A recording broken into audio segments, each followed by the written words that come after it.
Eu sou o Yuri, sejam bem-vindos ao meu canal. Neste vídeo eu irei falar sobre o 11º episódio de Arafo. O episódio começa ali, né, mostrando a Lilith, né, com uma empregada falando que tá indo ver a sua mãe, né, a rainha. E aí temos ali uma conversa da rainha com a princesa Lilith, né. A rainha falando ali que haviam terminado a construção do canal dentro do prazo, para surpresa deles, afinal o pessoal tava tudo atrasado lá. E cita que o Thunberg já havia mandado várias cartas dizendo que o Visconde Euphatorion não ia terminar tempo, que ele não tinha capacidade para isso, questionando ali o Visconde e alegando que ele não tem capacidade para fazer tal coisa, para cumprir o pedido de Vossa Majestade.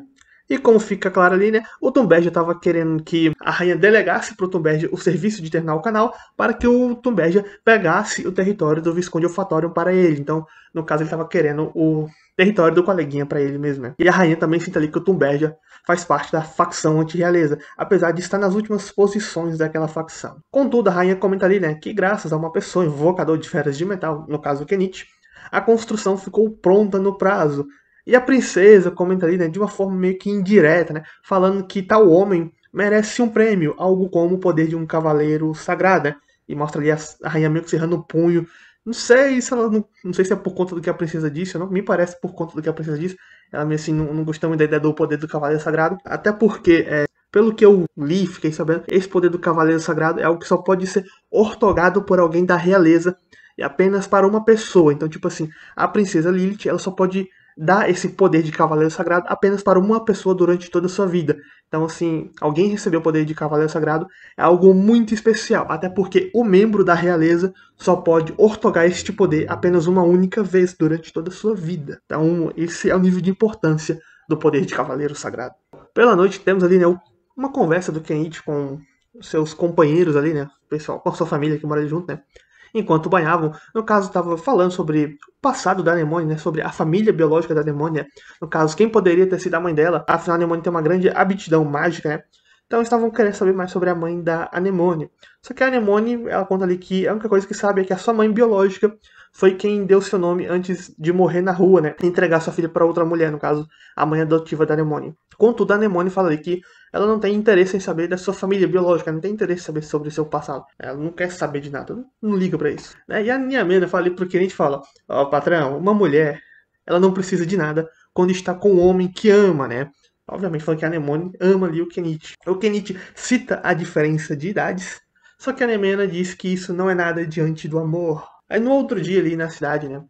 O Kenichi e a Anemone foram registrar o Grimório da Alta Proteção para a Anemone, e o Kenichi aproveita ali para perguntar para a dona da loja se ela sabia algo sobre alguma jovem maga e talentosa que havia morrido na rua há cerca de 10 anos. A senhora da loja notou ali que o Kenichi estava tentando achar a mãe da Anemone, e ela disse que há 10 anos atrás, né, tinha uma maga com cabelo similar, de nome Armeria, a Prateada. Ela não sabe se essa mulher morreu na rua ou não, mas que fazia 10 anos que já não ouvia mais falar dela, né? E ela também comenta ali que a Armeria era a dona original do Grimório da Alta Proteção, conforme ela viu no registro ali do Grimório. E ela comenta ali que não acredita muito em coincidências, então, sim, talvez essa tal Armeria possa ter sido a mãe biológica da Anemone. E aí seria até legal, né? Tipo, ela era dona do Grimório da Alta Proteção e agora chegou a sua filha. Seria bastante bacana isso. A senhora da loja questiona ali pro Kenichi se a Anemone quer encontrar a sua mãe, né? O Kenichi disse que não, ela não quer. E a senhora da loja ali dá um conselho similar ao da Niamena, né? Que o que importa para uma mulher é o homem com quem ela está. E reforça que a idade não importa. Ao final do dia, o Kenichi, a Miala e a Anemone estão em cima lá do penhasco, lá perto da casa deles, indo explorar a área. A Anemone, ela tenta usar ali o feitiço da alta proteção. Entretanto, não funciona, acaba falhando. Ela começa a se sentir mal, a passar mal ali, tem uma dor de barriga e tudo mais, né? E o Kenichi começa a ficar desesperado, pensando que ela pode estar doente, agora o que eu faço, o que eu faço? E a Miale, ela percebe pelo cheiro que a Anemone estava exalando, que ela havia chegado naquela fase, né? Na puberdade, no caso das garotas, a fase da menarca, né? Processo onde o corpo passa por mudanças. Deu pra entender, né? O que eu quero dizer com isso, né? Se não deu pra entender, pesquisa aí o que é menarca no Google. Então, a Miale avisa ali pro Kenichi, e felizmente naquele momento a Prímula havia acabado de chegar. Então, o Kenichi leva a Anemone para que a Prímula possa explicar para ela o que estava acontecendo com o seu corpo. Tanto que após a Prímula contar ali para a Anemone sobre as mudanças, né? Ela fica toda animada e vai falar pro Kenichi, agora eu posso ter bebês, né? A prima diz que eu posso ter bebês, eu quero ter um filho do Kenichi agora, né? Ela vai direto no Kenichi, alegando que quer ter filho dele agora, deixando ele, obviamente, surpreso com aquilo. E pra tentar meio que despistar a Anemone desse desejo de ter bebês ali com ele, Ele fala que ela ainda tem que esperar mais uns 5 anos pra poder se desenvolver mais, pra poder amamentar e tudo, mas né, tenta enrolar ali, não, você tá muito nova ainda pra isso. E a prima, ela até pensa que o Kenichi tá falando sério. Você tá falando sério, né? Tanto que dá um puxão de orelha nele ali. Mas aí o Kenichi explica, né? Que meninas, quando criança, costumam dizer ali que vai se casar com seu pai e tudo mais, isso aqui. Contudo, quando elas crescem, elas desencanam dessa ideia de casar com o pai, acabam aparecendo em casa com um estranho, com um desconhecido qualquer, e diz que vai se casar com esse tal desconhecido, né? A prima até questiona pro Kenichi se aquele é um comentário sarcástico em relação a ela, né? E assim, parece que ela sentiu o golpe, né? Parece que ela dizia pro seu Paulo que ia casar com ele, mas aí aparece o estranho e resolveu se casar com o estranho. Parece que ela sentiu o golpe, apesar de não afirmar isso. E no jantar ali, eles jantam arroz vermelho. Bem legal pra ocasião, né? Você jantar arroz vermelho, devido aos acontecimentos. Alguns dias depois, né, o Sr. Malo chega ali, né? No caso, ele foi pra discutir com o Kenichi sobre o que fariam com o Togalum. Contudo, antes disso, o Kenichi vai pra falar com o Malo sobre uma outra coisa, né? Aí o Kenichi invoca ali uma mesinha com guarda-sol e tudo mais, aí tanto o Malo como a Prima ficam impressionados com aquilo, né, com a questão do guarda-sol na mesa, para poder proteger enquanto conversam ali. Afinal, normalmente, para se proteger do sol, teriam que montar uma barraca e tudo mais, né, uma tenda, que daria muito mais trabalho, mas daquela forma deixava tudo mais prático. Após os dois comerciantes se acalmarem, né, o Kenichi, ele pede a mão da Prímula pro Sr. Malo. E o Malo até dá uma risadinha ali, falando que não tinha nada a pedir, até porque foi a filha dele que forçou a entrada dela na vida do Kenichi, né? E meio que até pede desculpas ali por todo o trabalho que a filha dele tá dando, né? Afinal, ficou bem claro que foi a Prímula que ficou insistindo no Kenichi até ele aceitar. E no final das contas ali, o Kenichi ganha um sogro, né? E o Malo fica todo emocionado, afinal, ele tinha criado a Prímula sozinha, desde a morte da sua esposa. Aí pela noite tem ali mais uma comemoração, assim me pareceu, né? E é comentado ali que a companhia do Malo iria abrir uma filial em Astrante, né? E ajudar a restabelecer as finanças do Visconde of Fatorial. E é claro que a gente comenta ali que eles tinham como objetivo, né, em termos financeiros, dominar aquele território. Então, assim, a companhia Malo estava chegando naquele território para dominar ele financeiramente. Em um outro dia, Croton, Yanias e o nosso Pouso acabam aparecendo por ali, né? E o nosso Pouso fica chocado e triste ao saber do casamento da Prímula com o Kenichi, afinal, ele tinha pedido a mão da Prímula, só que ela pegou e fugiu. O nosso Pouso aceita ali a derrota. Enquanto isso, mostra ali o Togalum que estava recebendo a informação sobre a companhia Mellow se estabelecendo em Astrantia. Aí o Kenichi e os outros, né, agora com o reforço do Croton, do nosso Pouso também, né, eles vão até a loja do Togalum para atacar. Eles param ali perto da loja, né? A Kana até comenta com seu marido que após resolver essa questão com o Togalum, eles deviam fazer uma estrada direta para casa do Kenichi. Obviamente, ela tá doidinha para ficar mais tempo com ele, né? Pra poder dar umas escapadas e lá ver ele e tal. O Kenichi alerta para a questão das finanças públicas, né? Que devem ser corrigidas. Só que a Kana fala que vai empurrar isso pro seu Malo, né? Tá nem aí pras finanças. Ele se vira. E o Sr. Malo já tava vendo ali que ia ter muito trabalho, né? Afinal, a Kana tá querendo fazer as coisas do jeito dela. E as finanças, não, ele se vira, deixa pra lá. Então o Kenichi vai lá, né? Começa a causar confusão, destrói a barraca lá com uma aranha gigante, né? Aí chegam uns guardas e. Aí chegam os guardas com o Togalum, né? O Kenichi diz que ele tá pra retribuir o favor que fizeram com a prima e tal, né? Alguns ficam com medo por conta da aranha. Só que o Togalum diz ali, esse cara deve ter pegado essa aranha aí na floresta, né? Pegar no cadáver e traga aqui só pra assustar a gente. Entretanto, né? O Kenichi vendo que a aranha não tava dando certo, chama ali os seus reforços, né? O Croton, o Niana, o nosso Pouso, todo animado com a sua Wolf Fang, né? Pra beber sangue ali. A Miali, a Niamena e o Véu também aparece ali, né? E o Véu apareceu e os caras do povo gato já saiu correndo. Animal sagrado, não queria lutar com animal sagrado, porque senão ia pro inferno, né? Então, os caras falaram, eu pro inferno, o cara não, vazou na hora. Então, o Togalum perde boa parte da sua força e recua mais pra dentro ali do seu território, né? Do seu estabelecimento. E lá dentro tinha mais alguns guardas, né? Inclusive do povo cão, né? Que são opositores dos gatos. E dentre aqueles caras tava o que estava caçando o Véu no dia que o Kenichi acabou salvando ele, né? Então o Kenichi, junto com seus companheiros, apesar de em menor número, eles lutam ali e conseguem vencer os soldados do Togalum, né? O Kenichi com a sua retroescravadeira. O Togalum tenta fugir, o Kenichi vai perseguindo ele na retroescravadeira e acaba destruindo uma parte ali da fachada da loja, né? E o Togalum fica todo sentido e espera, não, minha loja está sendo destruída. E o Kenichi vê daquilo, então isso tem efeito. Ele invoca uma retroescavadeira ainda maior para causar mais destruição. E o Togalum vai ficando mais desesperado. Aí o Sr. Malo aparece e fala pro Kenichi parar, né? Que eles já haviam sido derrotados. E que o Malo poderia usar aquele prédio para ser a sede da sua empresa, né? E seguindo ali com o plano, o Visconde Fatorial aparece ali, né? E explana dos planos do Togalum de matar ele, né? Como havia sido descoberto antes, né? Que o Togalum tava tentando dar um cabo no Visconde também.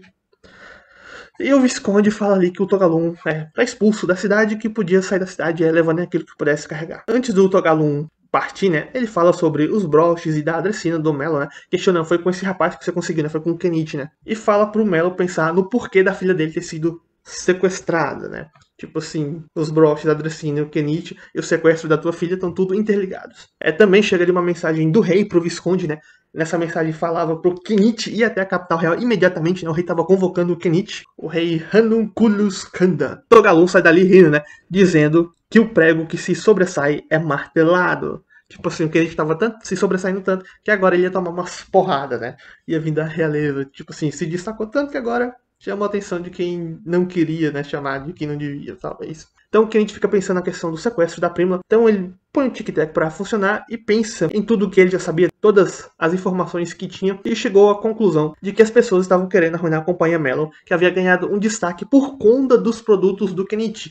Logo, a prima acabou virando um alvo, né? Então, assim, o Kenichi, ao vender seus produtos para a Companhia Melon, fez a Companhia Melon ganhar fama e destaque. O que fez com que outras empresas, né, a Bacopa e a Zuteira, por exemplo, não gostassem disso, logo mandassem sequestrar a Prímula para tentar arruinar com a Companhia Melon. Então, por conta do que a gente se envolver com eles, ganharam fama e também viraram alvo de sabotagem dos outros. Aí pela noite, conversando com o Melon e a Prímula, o Kenichi fala que quer parar de vender, pelo menos por um tempo, as coisas para ele, né, devido à conclusão que ele chegou, né. Ele explica ali o raciocínio que ele teve pro Melon e pra Prímula, e ele não queria mais causar problemas para eles, né. E ele também não sabe da gravidade que a ação dele pode causar no futuro, tipo, mais algum outro produto que ele vender, não sabe que tipo de retaliação do outro lado pode vir. Sequestrar a Prímula de novo, tentar matar alguém, sei lá, vai saber. Contudo, a Prima diz ali que não tem problema, né?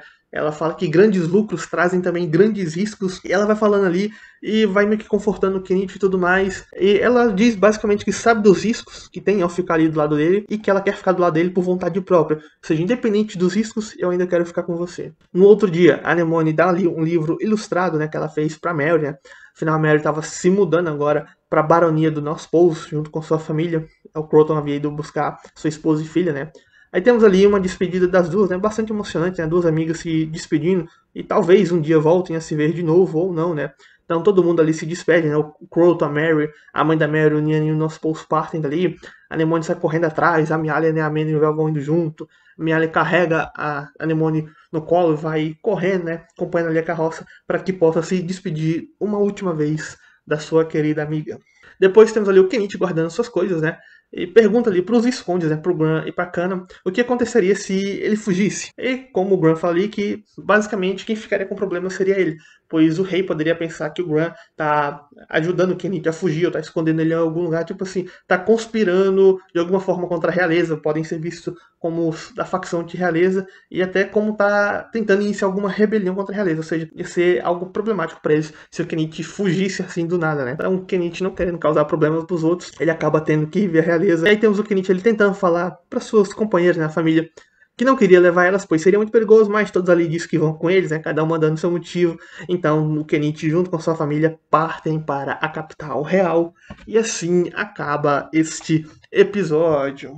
Bom, como vimos aí, né, o Kenichi não queria se envolver com nobreza, se envolveu e agora se ferrou, né, vai ter problemas. E como eu já tinha dito antes, né, a questão da prima que foi tentar resolver as coisas com o Togalum negociando com a nobreza, o Kenichi teve que se envolver no final das contas de toda forma e acabar com o miserável lá, né? Partir para ignorância, né? Para violência.